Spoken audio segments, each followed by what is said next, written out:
आपका मेरे चैनल भक्ति का ज्ञान में हार्दिक स्वागत है। प्रिय भक्तगण, आज हम आपको एक कथा का श्रवण करा रही हूँ जो सुनने मात्र से आपके जीवन में सुख, संपत्ति और धन की वर्षा होगी। तो चलिए कथा को प्रारंभ करते हैं। अगर आप यह कहानी सुन रहे हैं तो पूरा सुनिए। इस कथा को आधा अधूरा छोड़कर जाने की गलती मत करिएगा, क्योंकि इस पवित्र कथा को पूरा सुनने से मन चाहा फल की प्राप्ति होगी। इसलिए इस कथा को पूरा सुने। आप शिव भक्त हैं तो भोलेनाथ का अनादर ना करें। एक दिन माँ पार्वती कैलाश पर भ्रमण कर रही थी। तभी उनकी नजर पृथ्वी लोक पर पड़ी। एक व्यापारी ने अपने वस्त्र गाड़ी में से उतार लिया। गाड़ी वाले को वह व्यापारी कहता है, ये लो तेरे आज की कमाई के 200 रुपये। वह गाड़ी वाला पूरा दिन मेहनत करके सिर्फ ये 200 रुपये की कमाई करता है। अब इसमें से 50 रुपये, दूध के 50 रुपये, सब्जी के बाकी 100 रुपये बचे हैं, जो पूरे 2 दिन उसे चलाने हैं। इधर वह व्यापारी कहता है, ये हो गए पूरे 50,000 रुपये, इन्हें तिजोरी में रख देता हूँ। और वह तिजोरी में रखकर दूसरे दिन सारी बेचने के लिए बाजार में चला जाता है। और फिर बाजार में जाकर वह सारी बेचना शुरू करता है। तभी एक व्यक्ति कहता है, नहीं भैया, ये बहुत महंगी साड़ी है, कोई सस्ती सी दिखा दो। हाँ, ये 150 और 100 वाली ठीक है। हाँ भैया, ये तीनों साड़ी पैक कर दो। उधर दूसरा व्यक्ति कहता है, भैया मुझे कम से कम 5,000 वाली अच्छी साड़ी दे दो। यह सब माँ पार्वती गरीब और अमीर दोनों को देख रही थी। आखिर जिसे जो चाहिए उसे मिलता नहीं, और जिसके पास पहले से हो उसे और मिल जाता है। इस प्रश्न का उत्तर तो महादेव ही दे सकते हैं। धरती का ये नज़ारा देखकर माँ पार्वती भगवान शंकर के पास जाती है। महादेव, मैंने देखा है कि पृथ्वी लोक पर जो व्यक्ति पहले से ही गरीब और दुखी है उसे और ज्यादा दुख मिलता है, और जो सुख में है आप उसे दुख नहीं देते। ऐसा क्यों होता है? हे देवों के देव महादेव, ये आपकी कौन सी लीला है?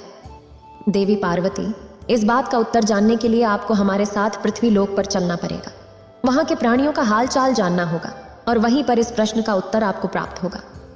फिर भगवान शिव के कहे अनुसार कुछ समय बाद माँ पार्वती उनके साथ मृत्यु लोक में अपना रूप प्राणियों के तरह करके उन सब का हाल चाल जानने के लिए चल पड़ी। तभी रास्ते में उन्हें गरीब पति पत्नी जाते दिखाई दिए, और वह दोनों आपस में बात कर रहे थे कि मेला में कुछ समझ नहीं आ रहा था, इसलिए हम लोग कुछ नहीं खरीद पाए। तब उसकी पत्नी कहती है, हमारी गरीबी के दिन कब दूर होंगे? वो चंदन ने फिर एक नई जमीन खरीद ली। फिर उसका पति कहता है, सबका भाग्य एक सा नहीं होता है। उसके भाग्य में अमीर बनना लिखा है, पर हमारे भाग्य में नहीं। भगवान की इच्छा होगी तो हम भी अमीर बन जाएंगे।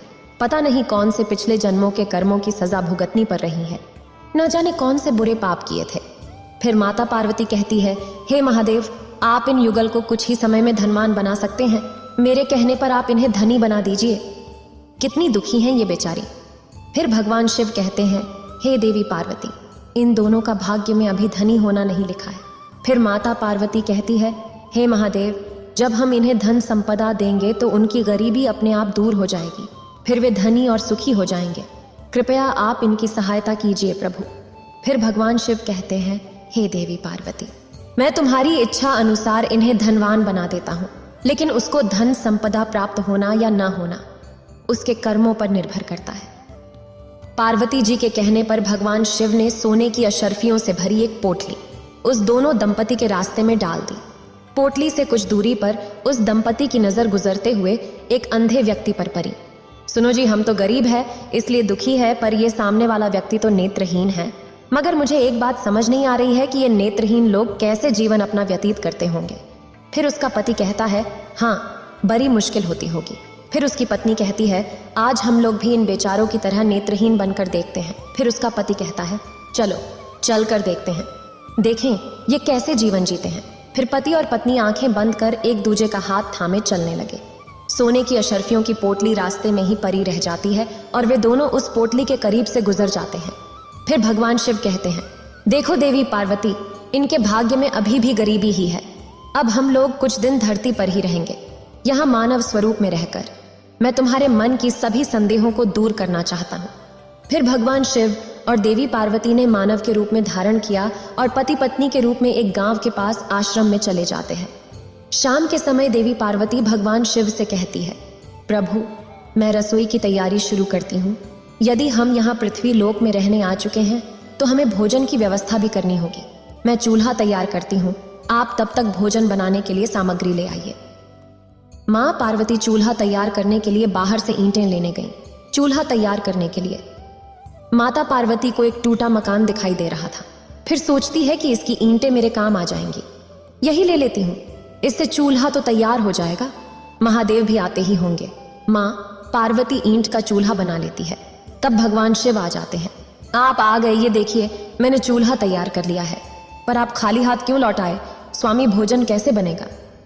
देवी पार्वती, अब सामग्री की कोई आवश्यकता नहीं है, क्योंकि जिस प्रश्न का उत्तर ढूंढने के लिए आप आई थी वो आपको स्वयं मिल गया। मैं कुछ समझी नहीं। देवों के देव महादेव, आपके प्रश्न का उत्तर आपके समक्ष ही है।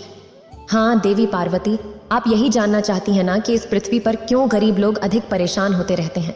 अच्छा ये बताइए, इस चूल्हे को बनाने के लिए ईंट कहाँ से लेकर आई हो? स्वामी, इस गांव में बहुत से ऐसे घर भी हैं जिनका रखरखाव सही ढंग से नहीं हो रहा है। उन पुराने घरों की जर्जर हो चुकी दीवारों में से निकाल कर ले आई हूँ। इसका मतलब जो घर पहले से खराब थे आपने उन्हें और खराब कर दिया, जबकि आप मजबूत घरों की दीवारों से भी तो ईंटें ला सकती थी। प्रभु, जो घर अच्छे और सुंदर दिख रहे थे उस घर के लोगों ने अपने घरों का रख रखा बहुत अच्छी तरह किया है। ऐसे में उन सुंदर घरों को बिगाड़ना मुझे उचित नहीं लगा। फिर भगवान शिव कहते हैं, हे देवी पार्वती, कुछ दिन पहले आपके प्रश्न का भी यही था। जिन लोगों ने अपने जीवन को अच्छे कर्मों से सुंदर बना रखा है उन्हें दुख कैसे हो सकता है? इस संसार में हर मनुष्य अपने कर्मों का ही फल पाता है। सबके पास सब कुछ नहीं होता। मनुष्य के पिछले जन्मों का नियत उसे इस जन्म में भुगतना नहीं पड़ता है, और यदि वह अपने इस जन्म को सुखी बनाना चाहता है तो हमें सदैव ही पुण्य कार्य करते रहना चाहिए, ताकि हमारे कर्म उसमें जुड़ते रहे। आपको ज्ञात होगा कि उस मार्ग में उस दिन एक नेत्रहीन व्यक्ति था। हाँ स्वामी, मुझे ज्ञात है। वो देखिए देवी पार्वती, उसके पास धन दौलत संपदा की कोई कमी नहीं है, परंतु उसकी आंखों का इलाज संभव नहीं है। ये उसके पिछले जन्म के कर्मों से जुड़ा है। उसने पिछले जन्म में जानबूझकर किसी निर्दोष की आंखों की रोशनी छीन ली थी, इसलिए ये इस जन्म में नेत्रहीन हो गया। पर इसके कुछ पुण्य कार्यों की वजह से ये आमिर बना, और वो गरीब पति पत्नी। हे देवी, वो दोनों पिछले जन्म में एक कंजूस अमीर सेठ थे जो कभी भी कोई दान पुण्य नहीं करते थे, इसलिए इस जन्म में उन्हें गरीबी और दुख मिला है। पर इन दोनों के अच्छे कर्म भी इनको आगे का जीवन सुखमय बना सकता है। इस पृथ्वी पर कोई भी मनुष्य पूरी तरह से सुखी नहीं है। हे देवी, हर मनुष्य के पास कोई ना कोई दुख और समस्या अवश्य है। फिर माता पार्वती कहती है, मुझे उत्तर प्राप्त हो गया है देवों के देव महादेव। इस पृथ्वी पर सुखद जीवन बिताने के लिए मनुष्य को अपने द्वारा उत्कृष्ट कार्य करने चाहिए, ताकि उसे अपने पूर्व दुष्ट कर्मों का परिणाम नहीं झेलना पड़े। फिर भगवान शिव कहते हैं, एक समय की बात है, श्रीनगर नाम के गांव में राम नाम का एक ब्राह्मण अपनी माँ के साथ रहता था। वह दिन रात भगवान महेश की भक्ति करता था। महेश नाम का जाप सदैव उसके मुख पर रहता था। ओम नमो भगवते रुद्राय, ओम नमो भगवते रुद्राय, ओम नमः शिवाय। रामपुत्र, तुम अभी भी मुझे नहीं उठाया? स्वयं ही उठकर घर के सभी कामों को किया और खीर भी बना दी। तुमने क्या किया? मैंने सोचा त्वरित काम करके खीर बना लूं। शिवजी भी खीर का इंतजार कर रहे होंगे। यह लो, भोग की खीर खाकर बताओ कैसी बनी है। रामपुत्र, तुमने यह खीर बचपन से शिवजी को खिलाते रहा है। जब तुम्हारे पिताजी जी जिंदा थे तब वे भी प्रसाद में खीर खिलाते थे, और उनके जाने के बाद तुमने यह नियम बना लिया। तुम्हारी खीर बहुत ही स्वादिष्ट है बेटे, और मुझे पता है कि भगवान शिव भी तुम्हारे हाथों की खीर का इंतजार करते होंगे। तभी तो मैं सुबह जल्दी उठकर सबसे पहले खीरी बनाता हूँ, ताकि भगवान शिव को भोग लगा सकूं। राम का नियम था रोजाना सुबह जल्दी उठकर घर के सारे काम निपटाना और फिर भगवान शिव के भोग के लिए खीर का प्रसाद बनाना। ये कार्य पहले उसके पिता करते थे, और पिता के जाने के बाद शिव जी की सेवा और खीर भोग की पूरी जिम्मेदारी राम ने उठा ली। राम को विश्वास था कि भगवान शिव उसके द्वारा खिलाई गई खीर को रोजाना ही खाते हैं। इसी विश्वास पर वो रोजाना खीर का भोग लगाता था, और अपने भक्त के द्वारा भोग लगाई गई खीर को कैलाश पर्वत पर विराजमान भगवान शिव बहुत चाव खाते थे। फिर माता पार्वती कहती है, स्वामी क्या बात है, आपको तो आनंद ही आनंद है। आपके भक्त आपको प्रेम से इतने स्वादिष्ट व्यंजन खिलाते हैं, और आपका भक्त राम तो नियम के अनुसार आपको खीर का भोग लगाता है। लाइए थोड़ी सी खीर मुझे भी दे दीजिए। राम के हाथों की खीर बहुत ही स्वादिष्ट होती है। हे देवी पार्वती, राम इतने स्वादिष्ट खीर का भोग लगाता है कि मन प्रसन्न हो जाता है। तब नंदी और समस्त शिव परिवार वहां आ जाते हैं। हे देवों के देव महादेव, ये लीजिए, हम भांग और धतूरा ले आए हैं। नंदी, अभी तो हम स्वादिष्ट खीर का आनंद ले रहे हैं। ऐसा करो, भंग और धतूरे को वहां छोटे पर्वत पर रख दो। कुछ समय के बाद उसे ग्रहण करेंगे। फिर नंदी कहता है, महादेव तो हमारी ओर देखते तक नहीं, उनका सारा ध्यान तो राम की बनाई हुई खीर पर है। ऐसे कब तक चलेगा? फिर सभी देवगण कहते हैं, हाँ मैं भी यही देख रहा हूँ। इतने प्रेम से हम भांग और धतूरा पीस कर लाए हैं और महादेव ने हमें इसे रखने के लिए बोल दिए। फिर माता पार्वती कहती है, अरे नहीं नहीं, ऐसी बात नहीं है। महादेव ने कहा है कि उसे वहां रख दो, वो कुछ देर बाद उसे ग्रहण करेंगे। महादेव रोजाना राम की भोग लगाई हुई खीर को बहुत चाव से खाते हैं। फिर नंदी कई बार सोचता है कि राम के मिठाई में ऐसा क्या है कि भोलेनाथ सबसे पहले उसकी भोग लगाई खीर को ही खाते हैं और फिर किसी तरफ उनका ध्यान ही नहीं जाता। हम तो भांग धतूरा लेकर आए और उन्होंने बिना देखे ही इसे रखने के लिए बोल दिए और कहते हैं तुम ठीक हो। महादेव को भंग धतूरा इतना प्रिय है, पर राम की खीर से ज्यादा उन्हें उस समय कुछ भी प्रिय नहीं लग रहा है। तो क्या किया जाए? नंदी के सहायता के लिए सभी देवगण एक योजना बनाते हैं कि महादेव का ध्यान उस भक्त राम से हटकर अपनी ओर लाना होगा। उसके लिए एक रास्ता है। नंदी ने सभी देवगणों के कान में कुछ कहा। उसके पश्चात सभी गण पृथ्वी लोक पर आ गए और सब ने ब्राह्मण रूप ले लिया और सब लोग राम के पास पहुंचे। राम शिव जी को खीर का भोग लगाने के लिए बाजार से सामान खरीद रहा था। ब्राह्मण वेश में नंदी ने राम से कहा, राम तुम हमें नहीं जानते और हम तुम्हें बहुत अच्छे से जानते हैं। तुम भगवान शिव के भक्त हो और रोजाना उन्हें खीर का भोग लगाते हो। हाँ ब्राह्मण देव, आप तो सब कुछ जानते हैं। हाँ राम, हम सब जानते हैं, इसीलिए हम तुम्हारे पास आए हैं। हमें पता है कि तुम महादेव के परम श्रद्धालु भक्त हो, पर तुम्हें पता है कि महादेव अब रोजाना खीर खाकर उब गए हैं, इसलिए अब तुम कुछ दिनों के लिए खीर का भोग रोक दो। तुम महादेव को सप्ताह में एक दिन खीर का भोग लगाया करो। तुम्हें काम भी कम करना पड़ेगा और जिससे महादेव को और अधिक स्वाद आएगा। अब महादेव को इतने सारे भक्त पूछते हैं। महादेव भी तो इतने सारे भक्तों के द्वारा दिए भोग को ग्रहण करते हैं, उनका पेट बहुत भर जाता है। अगर तुम उनको सप्ताह में एक दिन खीर का भोग लगाओगे तो उन्हें तुम्हारी खीर का इंतजार रहेगा और वो और अधिक आनंद से खीर खाएंगे। क्यों, हम सही कह रहे हैं ना? ये तो आप ठीक कह रहे हैं ब्राह्मण देव, इस विषय में तो मैंने कभी सोचा ही नहीं। अब मैं एक काम करता हूँ, मैं सप्ताह में एक दिन ही भगवान शिव को खीर का भोग लगाया करूंगा, ताकि वो और भी भक्तों का प्रसाद ग्रहण कर सके और फिर उन्हें मेरी खीर का बेसब्री से इंतजार रहे। भोला भाला राम देवगणों की बातों में आ गया। देवगण खुशी खुशी कैलाश वापस लौट आए। अब शिवजी रोजाना राम के खीर का इंतजार करने लगे कि कब राम उन्हें भोग लगाए और कब वो खीर का भोग खाए। पर कुछ दिनों तक राम ने खीर का भोग बनाया ही नहीं तो शिवजी को खीर कहाँ से मिलती। अब सप्ताह में एक दिन राम ने खीर का भोग लगा दिया तो शिवजी ने खीर खा ली। फिर उसके बाद कुछ दिन और खीर नहीं मिली तो भगवान शिव सोच में पड़ गए। उन्होंने अपने नेत्र बंद किया और उन्हें सारी सच्चाई पता लग गई और भगवान शिव को गुस्सा आ गया। शिव जी को गुस्से में आया देख सभी देवगण उनके समक्ष हाथ जोड़ कर खड़े हो गए। नंदी श्रृंगी, वीरभद्र भैरव, तुम सभी देवगण जानते भी हो कि तुमने क्या किया है। मेरे भक्त राम के द्वारा भोग में अर्पित की गई खीर मुझे कितनी प्रिय है और तुमने उसे खीर का भोग रोजाना लगाने के लिए मना कर दिया। महादेव हमें क्षमा कर दीजिए, हमसे भूल हो गई महादेव। जब हम आपको खीर खाता हुआ देखते थे तो हम यही सोचते थे कि आप हमारी ओर ध्यान नहीं दे रहे हैं। अच्छा तो ये कारण है और तुम सब ये नहीं जानते कि मेरा प्रेम अपने सभी भक्तों पर एक समान है। मैं कैसे भूल सकता हूं तुम्हें? तुम मेरे हृदय में विराजमान हो, तुम सब मेरी ही शक्तियों से हो। इस संसार में मेरे प्रत्येक श्रद्धालु भक्त मुझे समान रूप से प्रिय है और मैं हर श्रद्धालु भक्त के हृदय में निवास करता हूँ।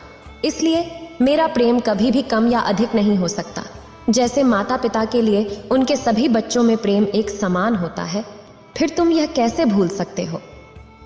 भगवान शिव की बातें सुनकर सभी शिवगण समझ गए कि उन्होंने कितनी बड़ी भूल कर दी। सचमुच महादेव का प्रेम तो अपने सभी भक्तों के लिए एक समान रहता है। इसके बाद सभी देवगण फिर से एक बार राम के पास गए और कहा, राम, हमें भगवान शिव का संदेश आया है। वो कह रहे थे कि तुम्हारी खीर इतनी स्वादिष्ट होती है कि वो सप्ताह भर की प्रतीक्षा नहीं कर सकते। सप्ताह में एक दिन भोग से उनका मन ही नहीं भरता, इसलिए उनकी आज्ञा है कि तुम रोजाना ही उन्हें खीर का भोग लगाया करो। आप सच कह रहे हैं ब्राह्मण देव, भगवान शंकर को मेरे हाथों की बनी खीर इतनी प्रिय है। ठीक है, फिर मैं रोजाना उन्हें खीर का भोग लगाऊंगा। यह सुनकर राम अत्यंत आनंदित हुआ। अब एक बार फिर राम रोजाना खीर बनाकर भगवान शिव को भोग लगाने लगा। अब संपूर्ण देवगण भगवान शिव के साथ राम द्वारा प्रसाद प्राप्त करते थे और खीर का आनंद लेते थे। भगवान शिव और देवी पार्वती दोनों ही सभी देवगणों को ऐसे प्रसाद का आनंद लेते देखकर खुशी से मुस्कुराते हैं। भगवान शिव ने अपने परम भक्त राम को सभी सुख सुविधाओं से पूर्ण करते हैं। उसके जीवन में कोई भी कठिनाई नहीं आती है। राम का विवाह एक बहुत ही सुशील कन्या के साथ हो जाता है।